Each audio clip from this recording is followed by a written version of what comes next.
What you call pain is actually a cry for help from your consciousness. And no, it is not an exaggeration. Seth, one of the most revolutionary sources on the nature of reality, explains that physical pain is not punishment. It is language. It is your own self trying to get your attention. But instead of listening, you learn to silence it. Painkillers, distraction, denial. Anything to avoid feeling. But the body is insistent, and for a good reason. In this video, we will dismantle the lie that the body is flawed and reveal how you are creating physical symptoms in real time based on what you feel, believe, and repress. And the most shocking part is how everything can begin to change when you understand the symbolic purpose of the pain you are feeling now. This is a turning point, and it may be the answer you spent years searching for in the wrong places. If you have tried many remedies but your body still screams in pain, stay here. Because the solution is not in the medicine, it is in listening. And when you understand what the pain is trying to tell you, you may be surprised by the depth of the healing that will begin. And yes, it starts now. Because you are about to see something few perceive. Few people stop to think that pain is not punishment but rather a warning. The body does not hate you, it protects you. When something begins to unravel emotionally, it is the first to raise its hand and say, "Hey, look at this." And it speaks in the only way it can with physical sensation. A tightness in the chest, a pain that insists on returning an unusual fatigue. All of this is communication, but most were taught to silence that messenger with medicine or distraction. And the result is that the message intensifies like an alarm that rings louder when no one listens. You are not being punished. You are being called to a dialogue with your own consciousness. Seth teaches us that consciousness expresses itself through the body, and that everything that hurts today has hurt before only on another level. Perhaps you felt it as an emotional discomfort, a mental unease, an unprocessed sadness. And the body, as a great mirror, simply reflects it. It invents nothing. It merely materializes what is already vibrating inside you. It is like a fever warning that inflammation is present. The problem is not the fever, but its cause. So instead of fighting the symptom, why not investigate what caused it? Real healing begins the moment you decide to stop covering your eyes. Notice how common it is to hear someone say an awful pain came out of nowhere. But was it really out of nowhere? What if you look back and realize that pain followed weeks of ignoring work stress or swallowing resentments in a relationship? The body always warns you, yet you divert your attention. A practical example is to observe when you feel back pain and ask yourself what burden you are carrying that is not yours. Is there an emotional overload behind it? Keep a pain journal and relate each ache to the emotional experiences of that day. This simple exercise already begins to open the listening you need. Now, imagine that each part of your body is like a character in a film, each with a specific line. The head speaks of excess thoughts. The stomach speaks of what you have not emotionally digested. And the heart, well, the heart is the most sincere messenger of all. It tightens when unheard, accelerates when afraid, slows when saddened. Pain is symbolic language. It is not just flesh and bone. It is the soul trying to translate itself. And each time you listen to the body with tenderness, it is as if the soul smiles in silence. The question that needs to hammer inside you is, what is my body trying to tell me that I insist on not hearing? Because when you begin to turn this key, everything changes. You stop being a victim of pain and become the reader of the subtext of your own life. This is not just self-care, it is self-knowledge in its purest form. And when you understand that the body is living emotionally, you start to perceive that it is constantly shaped, even by the emotion you repress.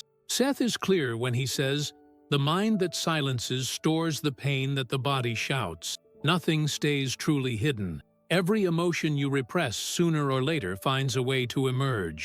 And the body is masterful at this. Anger you do not release becomes muscle tension. Uncried sadness weighs on the shoulders. Fear you pretend not to feel lodges as a knot in the stomach. It is not magic nor superstition. It is emotional vibration shaping living matter. And most importantly, it is not punishment. It is expression. The body is trying to maintain emotional balance in its own way by translating the invisible into symptoms you can see. Many still believe only good feelings should be expressed, but Seth explains that energy must flow regardless of the label you attach. If you hold on to grudges for years, it will accumulate like a weight the body will eventually be unable to bear. A simple example is people who say they must not cry because they have to be strong and often develop anxiety, chest pains, or insomnia. It is the body saying, "You may fool others, but not me." Every swallowed emotion becomes a silent message waiting to be heard.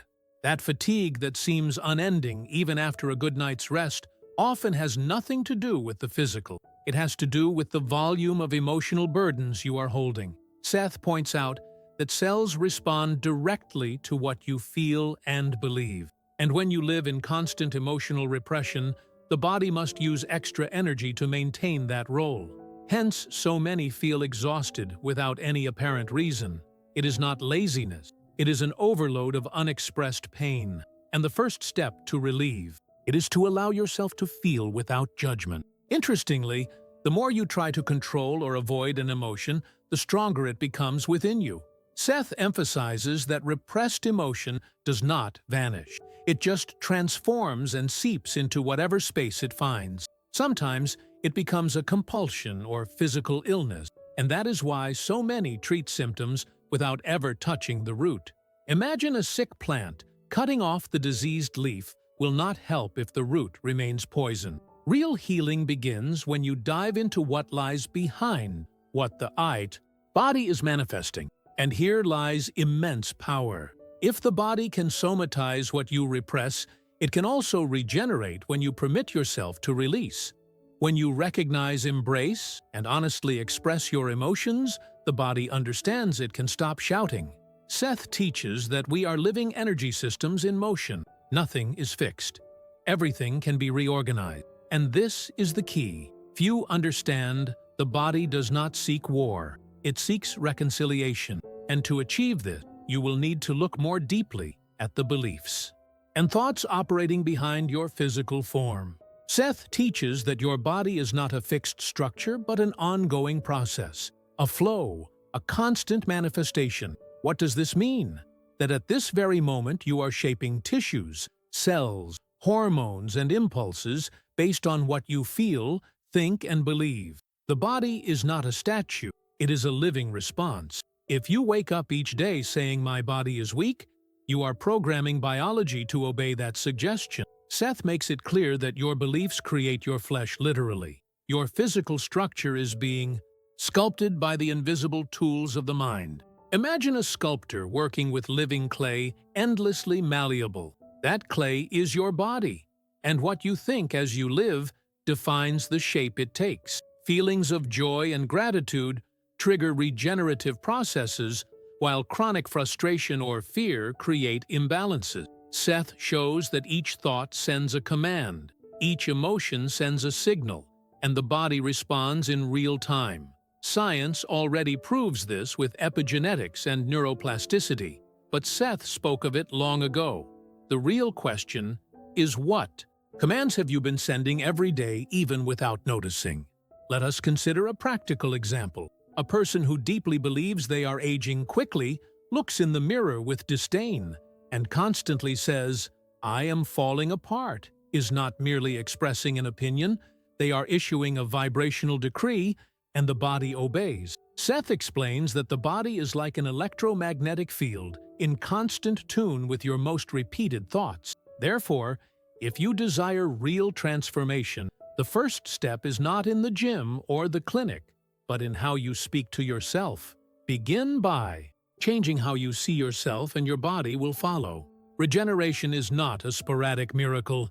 It is a natural function of consciousness when it is in harmony.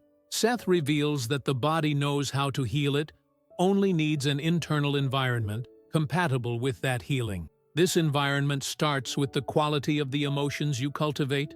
Feeding the body with good nutrients is important, but of little use if you are daily nourishing yourself with toxic thoughts. Emotional vibration is the subtle fuel that activates or blocks the natural healing mechanism. You are creating your biology with what you vibrate, not just with what you eat. Here enters a powerful shift. If the body is molded in real time, it means you are never bound by what has been. What you experienced does not define what you can become. Seth reinforces that the past remains active only if you keep reliving it with your emotion. So the invitation is clear. Instead of identifying with old pains, start generating today the feelings you would like your body to reflect tomorrow. With each new conscious thought, you offer the body a fresh mold, and it obeys without question. Seth urges us to stop treating pain as an enemy and begin seeing it as a spiritual ally.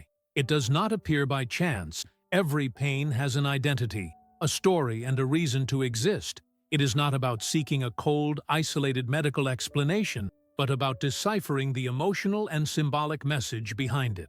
Back pain, for example, does not only speak of the spine. It often points to invisible weights you have been carrying unknowingly, emotional overload, responsibilities that are not yours, expectations you assumed as unquestionable truths. Seth explains that the location of pain tells much about what your consciousness is trying to highlight.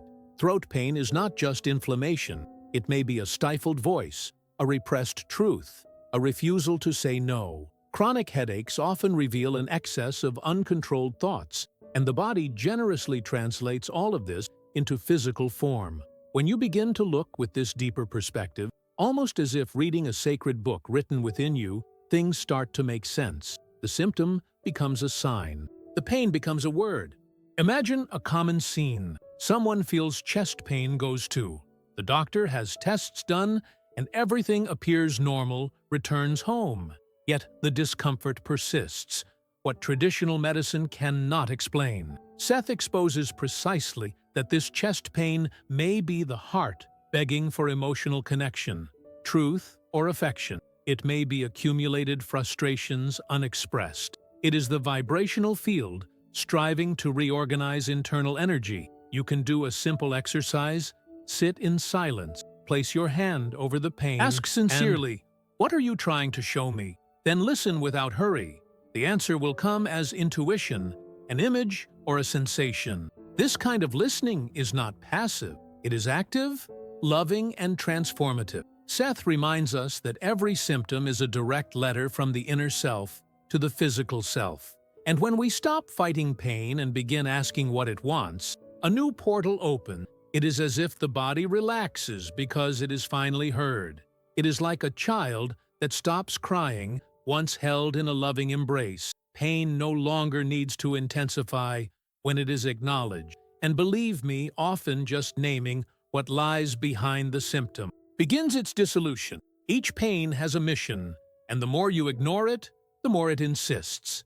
But when you open yourself to understand what is being said behind the discomfort, healing unfolds in layers. Seth guides us to look beyond the surface, to read the body as a symbolic map, pointing to deeper cures than conventional medicine often reaches. And if you have come this far, feeling something inside you wants to be heard, know this is only the beginning, because beyond pain, there is an entire energetic field awaiting your permission to reorganize. Seth teaches us that suffering lies not only in pain, but in the meaning you give it. What you believe about your physical condition completely shapes your experience. If you see pain as something that came to destroy you, the body responds with tension, resistance, and fear. But if you can see in it a sign of reorganization, something seeking adjustment, then the energetic field around you opens. Consciousness ceases to contract and begins to flow. Everything starts in the mind, and more profoundly, still, in belief. Do you believe you can heal, or have you already resigned yourself to pain? How you interpret what you feel can be an antidote or a poison. People who believe pain is weakness, that health is a rare privilege, or that they are doomed by genetics, often live in chronic suffering cycles. Seth explains that belief is a vibrational mold, an energetic pattern the body follows like a script, and what you believe most strongly materializes as physical reality. So changing your beliefs is not just positive thinking, It is vibrational engineering. It is reprogramming the matrix the body uses to organize itself. A practical example is someone who grew up hearing that pain is part of life and ends up normalizing suffering lives with migraines for years without ever questioning the emotional cause, normalizing pain as identity. Seth warns that repeated pain always has an emotional pattern sustaining it. And if that pattern is fueled by a rooted belief, pain remains active even when the body attempts to heal. So it is vital to question automatic phrases you repeat like, "I have always been this way." It is hereditary. There is no cure. The body hears everything. The good news is you can start rewriting this script right now. Seth recommends observing closely the words you use to describe your state. Saying "I am healing" instead of "I am sick" may seem small, but creates a huge difference in the vibrational field.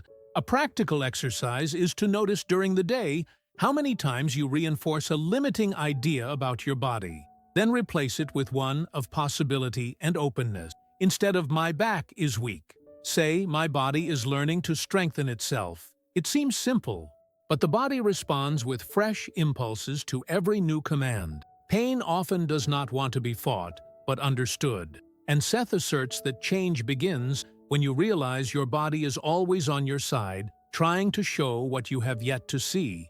And the more lovingly you embrace this, the less suffering has power, because sustaining pain is not only the symptom, it is the story you tell about it.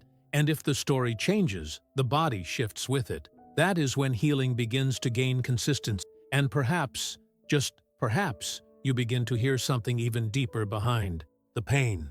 Seth is categorical when he says the body does not want to be dominated, it wants to be heard. And here lies the great error almost everyone makes upon feeling pain. The first reaction is to silence the symptom, take something, distract the mind, carry on as if nothing happened, but the body, like a child ignored, only raises its cry.